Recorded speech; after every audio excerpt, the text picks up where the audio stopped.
At this point of the year, your New Year's resolutions are long gone. And it is like going swimming and you are at the point of the swimming pool where you can't reach either side of the end, nor can you touch the bottom. It is time to reevaluate your position and which direction you want to go. So I'm going to give you what I think is the perfect mid-year financial checklist of things that you need to do to check in, see where you are financially, and what direction you need to go next. Let's go ahead and break it down. The first thing I would do is start off with a risk tolerance questionnaire. Now you can go to buildingbread.com/quiz and it will forward you to one from Vanguard. And essentially it is just a quick quiz on how you feel about risk. If the stock market grows by this percentage, are you going to sell your investments, keep your investments, or do something else? That's all it is. And at the end of it, it's going to tell you how much you should have in stocks versus how much you should have in bonds. Now, this is important. It's extremely important because I don't know if you remember, even though the stock market might be up at the time you are watching this video earlier this year, people were panicking because the stock market was not up. You want to do this at least once per year, but there are a lot of people who don't do this for several years, and it gets more dangerous the more you don't check in. How you were investing in your 30s is not how you might be an investor in your 20s or someone in their 50s. So you want to check in and see, does my portfolio match my risk profile? So go in, check, see what you get on those scores. You can also use the rule of 110, but this is more of a back of the envelope calculation. And it's something I do with my clients all the time, usually when we first meet, right? Now, something we do every single time that we meet, just to see how you feel about risk, what's going on in the market, and try and find a bit of a middle ground. And then we find investments that match. Now, after you finish that questionnaire, it's going to give you a percentage of what they think you should be invested in. So 80% stocks, 20% bonds, or 90% stocks, 10% bonds, whatever answer that is going to be. Now, this is going to give you an opportunity perhaps to rebalance. This time of year, especially in June for me, right, this is when I start to make major changes in my portfolio because we have enough time, but also, again, I'm in the middle of the swimming pool. It's time to figure out what direction do I need to swim. This right here is that opportunity. I don't know if y'all heard the thunder or not, because we need to figure out what is going on. So for example, gold at the beginning of 2026 was good. It had been good for like 18 months. By now it is not. You have to reposition, say, all right, look, it might be time to sell gold. If I haven't already, let me get up out of that and let me move to something different. Maybe it's energy stocks, electric stocks, position myself more towards AI since that is doing incredibly well. We left Netflix like last year, but if you were still holding on to it, this would be the time to rebalance and say, look, actually I have only 10% of my money in bonds. I'm supposed to have 20. Let me move towards that. Right? This is your time to see what is doing well, see what's not doing well in your portfolio, and start to shift some things around.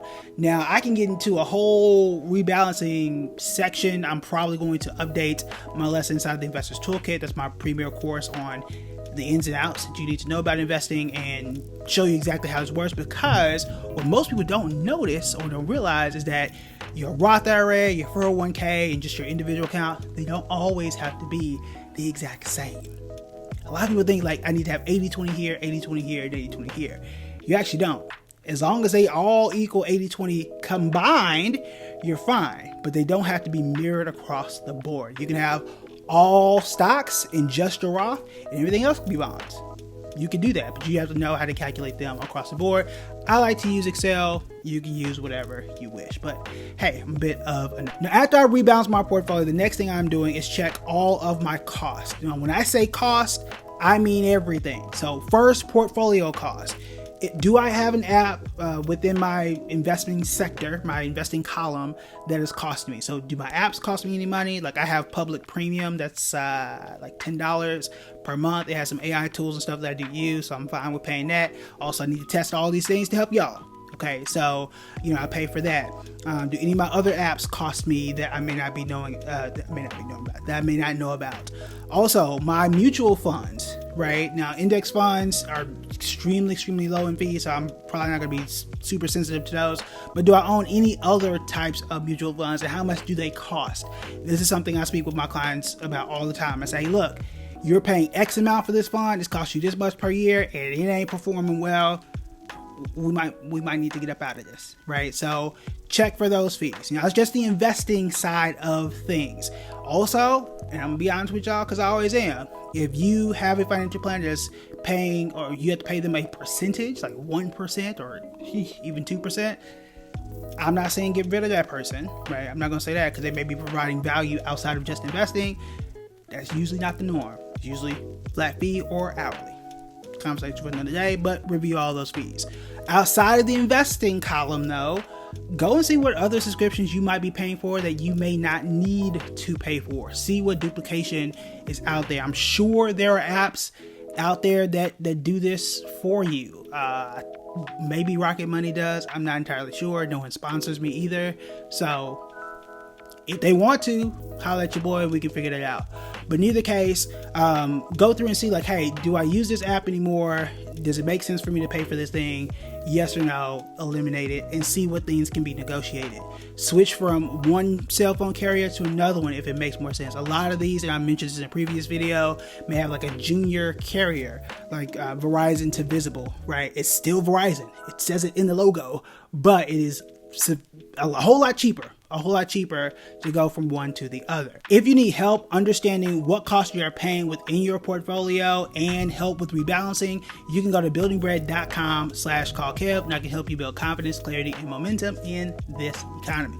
All right, moving on. This is the time you want to go through, especially after you've found some savings perhaps, is to go and update your savings, because a lot of us, especially in this inflationary environment, haven't gone back to see how much things cost today compared to where they were 2 or 3 or 4 years ago. I've mentioned this a bunch of times, but we do have a lot of new subscribers, so I have to keep repeating myself to a degree. But today's price, not yesterday's price. And when I say that, that truly means that what you thought emerging savings would have covered in 2021 is probably not going to cover what it is in 2026 or even 2027 and beyond. I highly doubt in the future at any point that costs are going to go back to what they were. They may stay stable and your income catches up to where it feels affordable, but I don't think we're going back to a 99-cent menu or a $1 menu where things are just, super cheap again. No, I don't think that's going to be a thing. So with that, you have to go and say, all right, look, I had a $10,000 emergency savings. I had a $5,000 emergency savings, and that was good 5 years ago. Actually, today, my expenses have gone up by 10 or 15%. I also need to increase my emergency savings by that amount. Again, I feel repetitive here, but again, not everybody watches every video. You can if you hit subscribe. But the main thing here is I would also consider moving this up to 9% or even 9%, 9 months of your expenses or even 12 months of your expenses. Conversation for another day, but I've mentioned it many times. Your mid-year checklist, and this would be, what are we on, number 5 here, is updating your beneficiaries, or at least checking who are on your beneficiary forms. There are a few reasons for this. The obvious one is, should something happen to you, you wanted to go to the people that you wanted to go to. But in the mid-year phase, perhaps you've had a change in the family, birth, death, divorce, wedding, or something of that nature. But also, what you may not have noticed or mentioned is you might have opened a new account. There are a lot of people who were a little upset that in the last week or so, American Express had lowered their interest rate and went and opened a new bank account. That's totally fine. I can get into the pros and cons of doing that, but in either case, while you may have done that, have you updated the beneficiary on that new account? Just throwing it out there. This is the time, your mid-year checklist, that you want to go through and update those beneficiaries, because it is that important. Any new account that you open has some beneficiaries on there, so it's not tied up in court and all that other stuff. That's what I'm here for. Go ahead and hit the subscribe button. It's your second chance. You didn't watch it this far, you ain't hit it. We got beef now. We got beef now. Okay. All right. We got 2 more before we go. The next one is, if you are so inclined, this is for people who have children. Now that we are in this part of the year, you may want to consider opening a Trump account. Now, there are some pros and some cons here. If your kid is born within the window, I can put the details here on the screen because I don't have my notes on that piece of it. There is a window for kids who get seed money. Those who don't, like my kids, are too old. They're young, but they're too old to get the seed money. So I'm not necessarily advantaged by opening one. So at this time, I don't see a true benefit for me to open one for my kids. But if you had kids that are born within that window and you get a free $1,000, I put it in air quotes because I still pay taxes. So, and you still pay taxes. So is it really free? In either case though, that may be a benefit to you. Now, I've done some videos on the post on Threads about the tax implications of it. Again, $1,000 that gets to grow, you know, and I don't truly have to come out of pocket like that. It's kind of hard to hate on that. So there's that. There are still other levers if you don't want to do that. So updating the 529 plan, having just a regular custodial account, in either case, research it. Put that on your checklist to research it. See what I've said about it. See what others have said about it, and see if that's something you want to do. It's on the checklist. Whether you do it or not is up to you. But I would investigate. The next thing on the list though is checking your taxes. What I mean by that is, did you have any, did you get a refund last year? Did you have to owe taxes last year? This is your chance to go through and either reach out to your accountant from who you worked with, or just go back and check your taxes on your own to see if there are any adjustments that need to be made. Did you get a new job and that may have pushed you into a new tax bracket, or that may have caused you to adjust anything in your tax, withholdings or anything like that?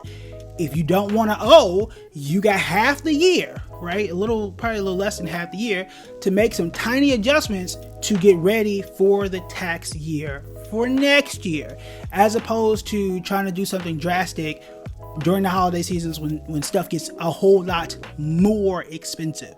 This is your opportunity to do so. So go ahead and think about that now. Now, because I'm not an accountant, I can't sit here and tell you, go and check this box, check this box, and check this box.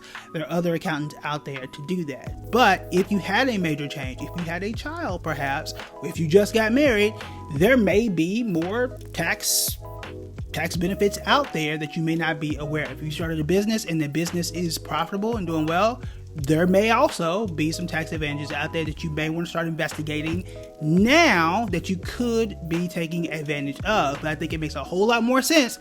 It's a whole lot easier to go out there and talk to your accountant now, if you have one, and start that planning process early if you have not already. What you don't want to do is try and rush in that fourth quarter, especially when your accountant is usually the most busy. Don't ask me how I know.